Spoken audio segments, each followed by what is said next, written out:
Hey, this is Rich over at TVP Live with another quick tips tutorials brought to you by Adobe Photoshop Elements Tutorials Group, and let's jump right in. Today's poster wanted to know what is the difference between a brush versus an object image.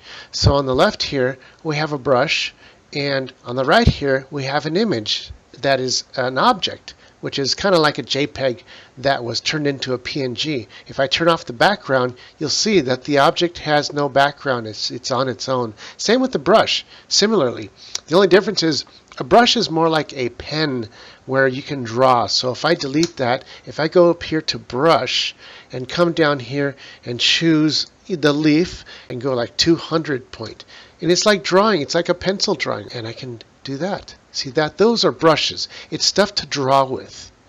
The difference is the object image is a JPEG. Here I have a PSD file. So when I double click, it's going to open up into a pre-built logo with its edges or the background cut out. So that's an object. I'm going to grab this with the left mouse button. I'm going to drag it up towards and hold on top of this tab here, and then bring it back down, let go of the mouse button, and there's my object that I'm working on. If I want to make a brush out of it, I can, but the problem is the brushes aren't meant for colors. It's meant for blacks, reds, blues, other colors. So if I try to make a brush out of this one, it's only going to make a grayscale brush. And how I would do that is I would hold down the control button, click on that layer, and it just put a jaggedy. You can see the jaggedy around there.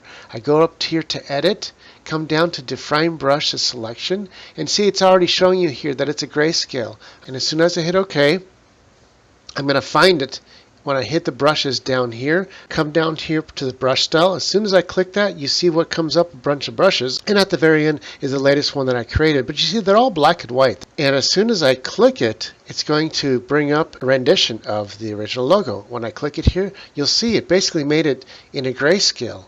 Of course, I can do other solid colors. If I change this color palette here to, let's say, red, I can hit OK, and I can obviously make solid colors of the same object. I can go ahead and do that. Again, let's make a blue one like that, and make a blue one here. And as you can see, it's just solid colors, not the original color rendition.